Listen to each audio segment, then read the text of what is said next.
Everyone saw what you did, and now they're standing around trying to explain it like somebody misplaced the instruction manual. They watched the struggle. They watched the mistakes. They watched you get underestimated, dismissed, laughed at, maybe even counted out completely. And then you did something nobody expected. Not magic, not luck. You simply made a decision and followed through when everyone else thought you would fold. Funny how people become experts at predicting your failure right up until the moment you prove their prediction wrong. Suddenly they're asking questions. How did you do that? Who helped you? When did you become like this? Maybe that's the problem. They were watching the result, but they weren't watching the hundreds of quiet decisions that created it. They didn't see the mornings you kept going when motivation was nowhere to be found. They didn't see the discipline nobody applauded. They didn't see the moments when quitting would have been easier, and you still chose another step. People love dramatic explanations because ordinary discipline is too boring for their story. They want a secret. They want some hidden advantage. They want somebody to blame or somebody to credit. But sometimes the answer is painfully simple. You stopped waiting for someone else to save you. You started taking yourself seriously. And when that happens, people who only knew the old version of you suddenly feel like they're watching a stranger. You don't need to convince them. Let them wonder. Let them debate. Let them create theories. Your job isn't to explain every move.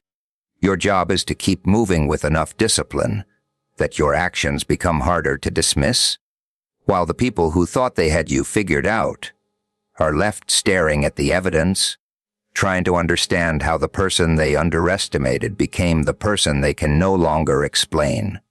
They saw the result, but they never saw the price you paid to create it, and that's where their confusion begins. People love a sudden success story because it makes everything look easy from the outside. They see one moment where you finally break through. One decision that changes the situation, one achievement that gets everyone's attention, and suddenly they're standing there wondering how you managed to do something they never expected from you. Funny, they weren't there for the boring parts. They didn't see the mornings when you had to push yourself before your mind was ready. They didn't see the nights when you were exhausted but still finished what needed to be finished. They didn't see the mistakes you made privately, the lessons you learned quietly, or the times you questioned whether any of your effort was actually producing something. They saw the explosion, not the years of pressure building underneath it. That's how people misunderstand transformation. They think change happens in one dramatic moment because they weren't watching the small moments that came before it. They didn't see you becoming more disciplined one decision at a time. They didn't see you learning to say no. They didn't see you stop chasing approval. They didn't see you fail, adjust, and try again without announcing every attempt. They didn't see the conversations you had with yourself when nobody else was around. And that's the part that matters most, because the strongest work is usually invisible before it becomes undeniable. Nobody applauds you for closing the distraction and doing the work. Nobody throws a parade because you kept a promise to yourself. Nobody gives you a trophy because you chose patience instead of reacting emotionally. But those tiny choices accumulate. 1 becomes 10, 10 becomes 100, 100 becomes a habit, and eventually the habit becomes part of who you are. Then one day people look at you and say, "What happened?" Nothing happened overnight. You happened gradually. You built yourself when nobody was paying attention. You learned to operate without applause. You learned that motivation comes and goes, but discipline can keep moving even when motivation disappears. You learned that failure isn't a verdict. It's information. You learned that rejection doesn't have to become an identity. You learned that being underestimated can actually be useful because it gives you room to work without carrying the pressure of everybody's expectations. And now they see the outcome and want a simple explanation. Maybe they want to call it luck. Maybe they want to believe somebody secretly helped you. Maybe they want to convince themselves that the timing was perfect. Let them create whatever explanation makes them comfortable. You know what happened. You know how many times you had to restart. You know how many times you wanted to quit. You know how many distractions you had to walk away from. You know how many times you had to choose the long road when the shortcut looked tempting. That's why you don't need to defend the result. The result already exists. And here's the beautiful part. You don't have to make them understand the journey. They weren't there for the sacrifice, so they don't need the full documentary. Let them see the finished picture while you remember every brushstroke that created it. Let them wonder when you changed. Let them debate what happened. Let them search for some complicated secret. The answer is much simpler and much more irritating. You kept going after they stopped expecting you to. You worked when nobody was impressed. You learned when nobody was watching. You rebuilt yourself after every setback. And you continued making small decisions that eventually became impossible for everyone else to ignore, while the people who only noticed the final result were left trying to explain a transformation that had been quietly happening in front of them the entire time. One ordinary decision after another, long before anybody finally stopped laughing and started paying attention. They keep wondering who came to save you, and that's probably the funniest question of all, because nobody did. At some point, you simply realized that waiting for rescue was becoming another excuse to remain exactly where you were.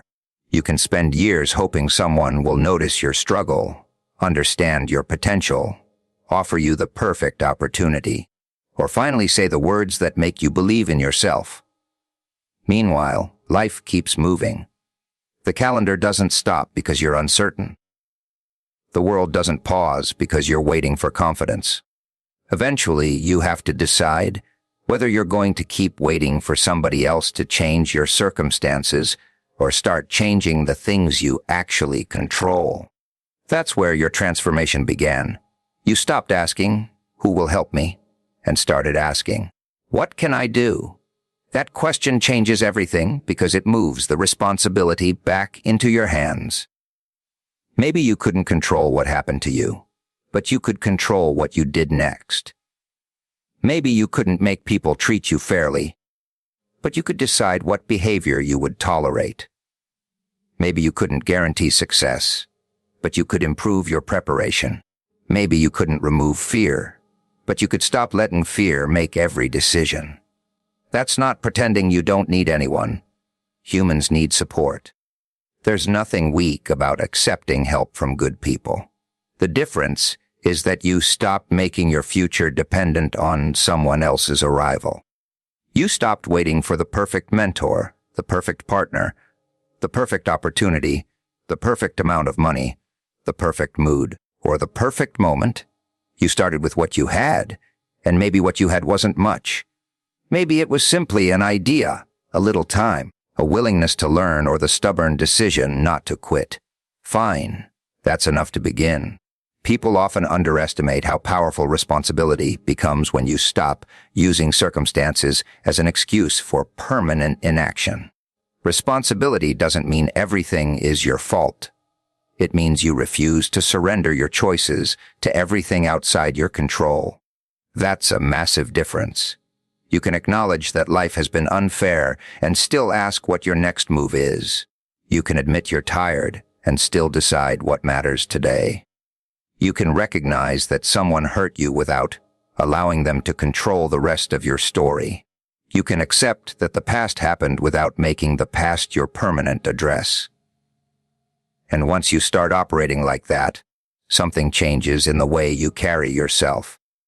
You become less desperate for approval, because you're no longer waiting for someone else to validate your direction. You become more patient because you understand that progress takes time.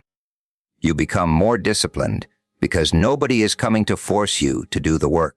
You become more selective about who you trust because you understand that not everyone deserves access to your plans, and people notice. They may not understand it, but they notice. They see someone who used to wait now making decisions. They see someone who used to complain now taking action. They see someone who once needed constant reassurance becoming comfortable with uncertainty. That's when the questions start. Who helped you? Who taught you? Who gave you the opportunity? Maybe there were people who supported you, and you should appreciate them. But they didn't carry every step for you. You still had to walk. You still had to choose. You still had to get back up after falling. You still had to do the work when nobody was available to motivate you. And that's the part they can't outsource, because eventually you became your own reason to continue, your own source of discipline, your own reminder that the future would not magically improve just because you were waiting for someone else to arrive, while every step you took without rescue became another piece of evidence that you were capable of carrying more responsibility than you once believed, building a life through decisions you made yourself, rather than waiting for somebody else to hand you the life you wanted to live. Consistency became your secret weapon long before anyone noticed the results. And that's the part that makes the whole thing look almost suspicious from the outside. People see the finished outcome and imagine there must have been some dramatic moment when you suddenly became disciplined, focused, and unstoppable. No, there was no magical morning where you woke up with a perfect mind and unlimited motivation. There were ordinary days, boring days, days when you didn't feel inspired, days when you questioned whether the effort was even working, and you kept going anyway. That's what consistency really looks like. It's not glamorous. Nobody makes a movie about the person who quietly does the same important thing every day for months while everyone else is distracted. But those ordinary repetitions are exactly where transformation happens. You don't become stronger because you had one incredible day. You become stronger because you kept showing up after the incredible day was over. One workout doesn't change your body. One study session doesn't make you an expert. One business idea doesn't create success. One good decision doesn't transform your entire life. But repeat those decisions long enough, and suddenly people start calling the result talent, luck, or timing, because they weren't around for the repetition. That's convenient. It saves them from admitting that consistency can outperform intensity when intensity keeps disappearing. You don't need to destroy yourself every day. You need to keep your promises to yourself often enough that discipline becomes normal. Some days you'll do a lot. Other days you'll do the minimum necessary to keep the chain alive. That's still progress. The goal isn't perfection. Perfection is another excuse wearing expensive clothes. The goal is returning. If you miss a day, return. If you fail, return. If you lose motivation, return. If you make a mistake, learn and return. The danger isn't falling off the path. The danger is deciding that one bad day means you belong off the path permanently. That's how small setbacks become long-term patterns. You have to learn how to restart without turning the restart into a dramatic event. No speeches. No self-punishment. No announcement to the world that you're back. Just begin again. That's discipline without the costume. And over time, your consistency starts changing more than your results. It changes your identity. You begin seeing yourself as someone who follows through, someone who can be trusted by the most important person in the room. That creates confidence nobody can give you.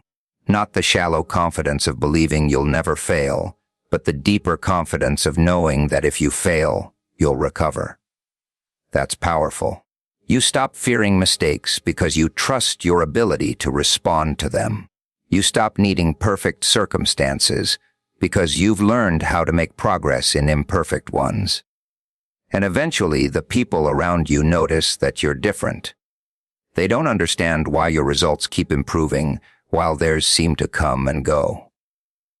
They may think you've discovered some secret strategy. Maybe you did. It's called showing up. It's called doing the work after the excitement disappears. It's called choosing the important task before the entertaining one. It's called repeating the fundamentals until they become automatic. Not very mysterious, is it? Yet somehow it's rare. People love complicated answers because complicated answers make inaction feel intelligent. They can spend hours researching the perfect system instead of spending 30 minutes actually practicing. They can buy another course, watch another motivational video, make another plan, and still avoid the uncomfortable repetition that produces real skill. You decided to stop collecting information and start collecting evidence. Evidence that you can follow through. Evidence that you can improve. Evidence that your choices matter. And when enough evidence piles up, the results stop looking accidental. They become inevitable enough that people start asking what changed, while the real answer was happening quietly every day. They weren't paying attention. Through the small decisions you repeated when nobody was impressed, nobody was watching, and nobody was promising you a reward, until those repetitions became habits, those habits became character, and that character began producing results that suddenly looked impossible to everyone who only arrived for the final scene, leaving them confused by an outcome that had been built patiently through countless ordinary moments they never bothered to notice. You don't owe anyone an explanation for every move you make.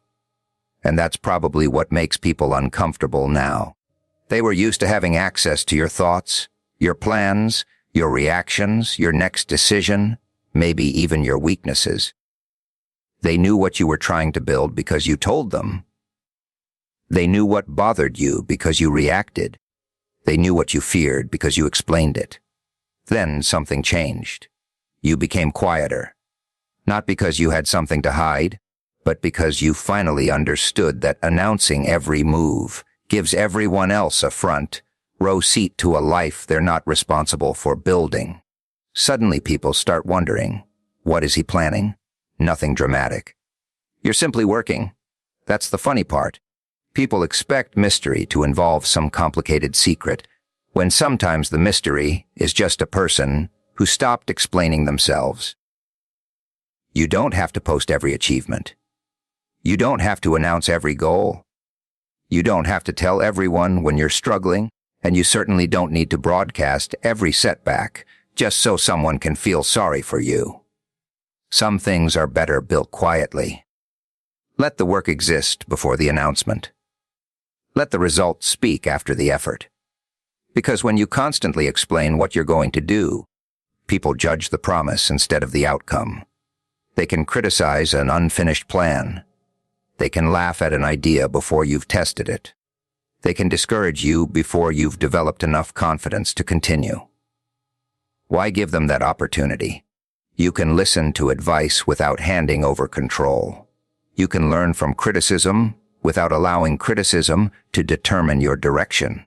You can respect other people's opinions without making those opinions your instructions. That's a completely different way of moving through life. And don't misunderstand this as becoming secretive or manipulative. You aren't playing games with people. You're simply learning that privacy can protect your focus. Not everyone needs to know what you're working on while you're working on it. Sometimes the best environment for growth is the one where nobody is constantly asking for updates. You don't need to prove progress every Friday. You don't need to defend every decision. You don't need to convince people who already decided not to believe in you. Work quietly. Improve quietly. Make mistakes quietly. Learn quietly. Then let the finished result introduce itself. That's when the conversation changes. Suddenly the people who dismissed the idea have to look at the evidence. The people who thought you were wasting time have to reconsider. The people who expected you to quit have to watch you continue. And you don't have to say, "I told you so." Honestly, that's such a small victory. If you built something meaningful, why shrink it down to the size of an argument? Let them be wrong without making their mistake the center of your life. Your energy belongs to the future, not to proving the past wrong. The less you depend on other people's reactions, the more freedom you gain. Praise doesn't control you. Criticism doesn't control you. Doubt doesn't control you. Even attention doesn't control you. You become focused on the work itself. That's when your actions start becoming difficult to explain, because people only see the visible result while you understand the invisible process. They see confidence, you remember uncertainty. They see discipline, you remember the days you had to force yourself to begin. They see success, you remember the countless attempts that failed quietly. They see the finished product and wonder where it came from, while you know it came from refusing to announce every step, refusing to surrender your focus to every opinion, and continuing to build when nobody was impressed, nobody was watching, and nobody understood exactly what you were doing, until the results finally became loud enough that you no longer needed to explain yourself at all. Because the evidence was standing there doing all the talking for you, leaving everyone else to create theories while you remained focused on whatever had to be built. Next, the version of you they thought they understood is disappearing, and that's why everything you're doing suddenly looks impossible to them. People become comfortable with labels because labels make life easy. They decide you're the quiet one, the unsuccessful one, the person who always gives up, the person who needs approval, the person who isn't capable of much, and then they store you in that little mental box forever. Very convenient. The problem begins when you decide you're not living inside their box anymore. You start learning new things. You change your habits. You become more disciplined. You stop reacting the way they expect. You start making decisions without asking everyone for approval. Suddenly, their old description doesn't work anymore, and instead of updating their understanding, some people become confused, defensive, or even annoyed. How dare you become different from the version they were comfortable with?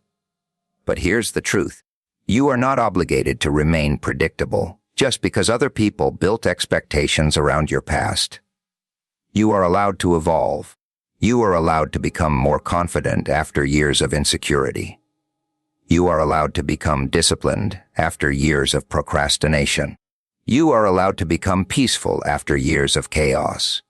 You are allowed to change your goals when you learn more about yourself.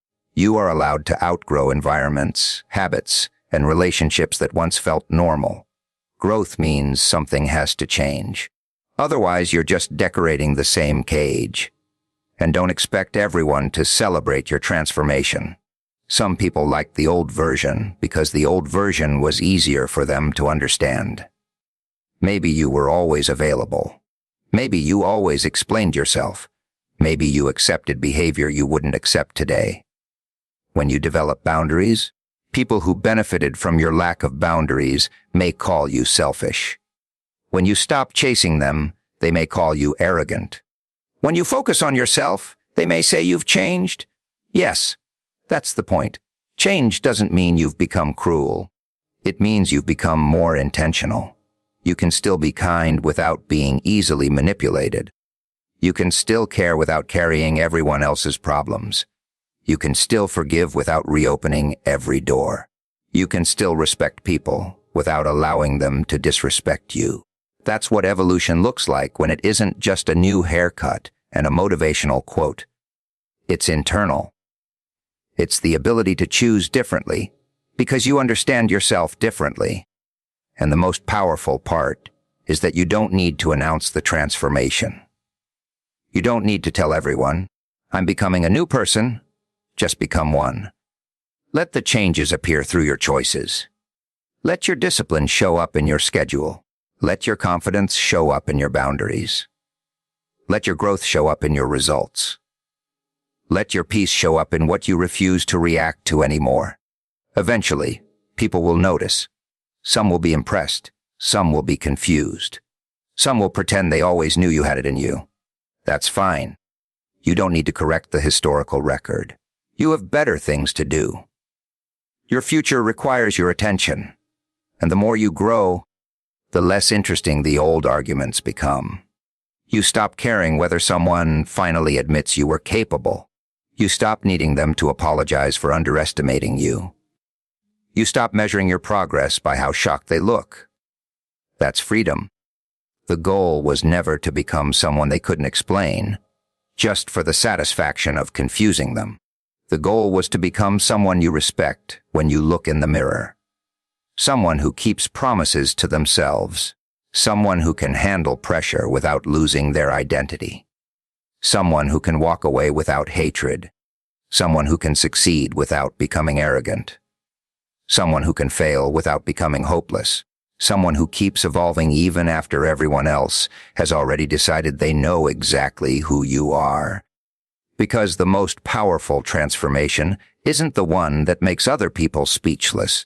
It's the one that makes you realize you no longer need their explanation, approval, prediction, or permission to continue becoming the person you were capable of being all along, while the version they remember slowly becomes a chapter instead of a definition, and every new choice quietly proves that your future doesn't have to remain loyal to anyone's outdated opinion of your past, leaving them with nothing but an old picture of you while you continue moving toward a life they never took the time to imagine.